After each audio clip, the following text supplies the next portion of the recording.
welcome to another GDR Objectified field trip.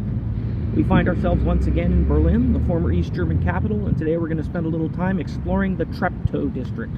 Let's go. So welcome to Treptow. We are in Treptow Park, a large green space in what was the former East Berlin, most notable because it is of course the home to the largest Soviet war memorial in what was Eastern Germany. Opened in 1949, planning for it began almost immediately upon the cessation of hostilities. It is the resting place of more than 7,000 of the Red Army soldiers who lost their lives in the battle for the German capital. This site was intended to honor the sacrifice of those Red Army soldiers and, of course, of the generalissimo who led them to victory, Joseph Stalin. We can see the first element in the site just over my shoulder here. That is a victory arch. Let's go have a closer look. At the victory arch, there is an inscription at the top of the piece which reads, "Eternal honor to those heroes who died to protect the freedom and independence of their socialist motherland." Passing underneath the arch, visitors are directed down a long allée, at the end of which is a mourning Mother Russia figure. Here is the Mother Russia statue. And as we pan to view what she would see, we see the main part of the monument here. This is a symbolic cemetery, essentially. Here we get a better view of the two red granite Soviet flags, the way they frame the soldier statue at the far end of this site. This symbolic graveyard features 16 white stone sarcophaguses, one for each of the Soviet republics. They each feature scenes from the Great Patriotic War against fascism and feature quotes from Comrade Stalin.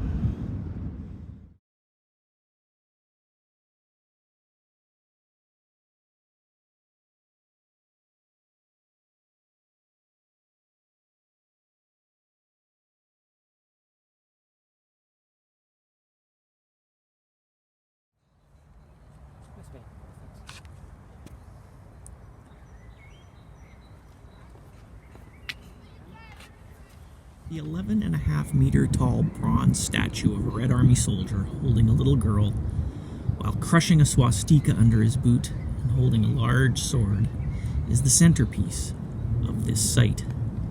At the base, there's a small mausoleum which is decorated and etched with slogans in praise of the fallen. The designer of this piece, Yevgeny Vuchevich, later went on to design an even more monumental bronze statue, Mother Russia, in what was Stalingrad, or today Volgograd.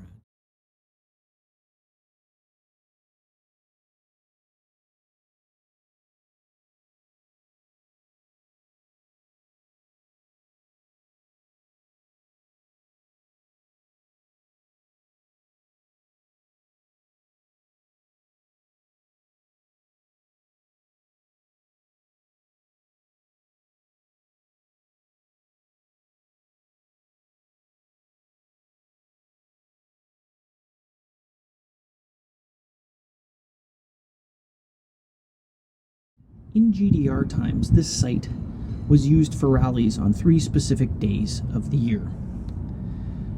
Thousands of party members, members of the youth organization, the Free German Youth, and the Young Pioneers, and others affiliated with the state, would gather here on May the 8th to mark the Day of Liberation, the Day of the Red Army, which was February the 23rd, and then again on November the 7th on the anniversary of the October Revolution in the Soviet Union. Ceremonies at this site served 2 purposes for the East Germans.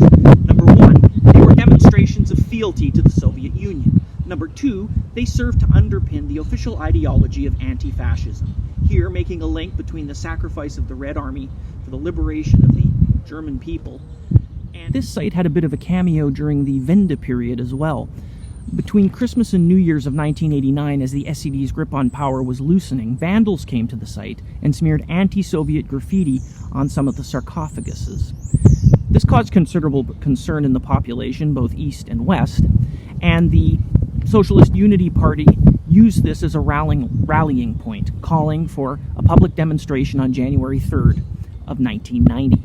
The new leader, Gregor Gysi, spoke at this event, which was attended by over 250,000 people, and called for the continued existence of the Stasi under a new name. There are some historians who see the vandalism of the park as being a manipulation by the Stasi itself to demonstrate how necessary it was that it continue to exist. There's some evidence that the demonstration itself was centrally organized. It had a lot of the hallmarks of standard East German events of the type rallies, with very well-made signs and a lot of middle-aged men in attendance. So take it for what you want. Whatever the case may be, it didn't actually have much of a chance of stopping the unity train at that point. Interestingly, and perhaps appropriately, the last chapter of German unification took place here at the Soviet War Memorial on August 31st, 1994, in a wreath-laying ceremony attended by German Chancellor Kohl and the President of the Russian Federation, Boris Yeltsin. This was to mark the final formal withdrawal of Soviet troops from German soil. As part of the agreement for German unification, the German federal government committed to the maintenance and upkeep of all Soviet war memorials throughout Germany, primarily the East.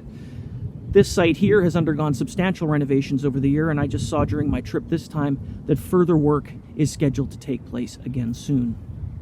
So as we see, the Soviet War Memorial here at Treptow Park is a key site for 20th century history and certainly for GDR history. Stop 2 on our visit to Treptow is this little green space, the Island of Youth. Connected to the park by the bridge, you see it right here. This was a very popular site for East German young people. The Free German Youth often had a clubhouse on the island and often hosted free open-air concerts featuring Western acts here in the summer. In the distance, the Rummelsburg Power Station, some Plattenbauten in the middle there, and here's the island itself.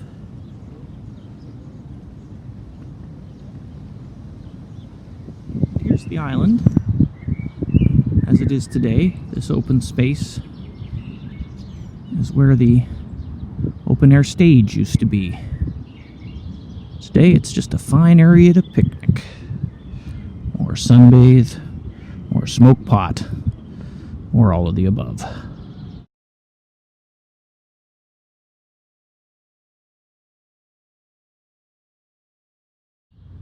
We find ourselves in Alt-Stralau, and this is a Karl Marx memorial site, opened in 1964 and designed by Hans Kies.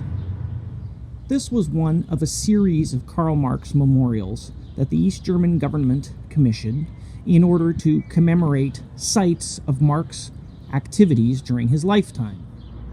Stralau was chosen as one of these sites because Marx lived here during his university days in 1837-38. Here's a scene of him lecturing at the local pub. The second scene captures a strike of 1901 from Stralau glass workers that was put down harshly by that regime. The Stralau glassworks remained open through the GDR period, but closed in 1997. While Marx's head adorns one of these red sandstone pillars, the other side has the Feuerbach thesis, which suggests the philosophers of the world have only interpreted the world differently. The point is, however, to change it. This is an amazing relic from the GDR period and well worth seeking out if you make your way out to the Treptow district.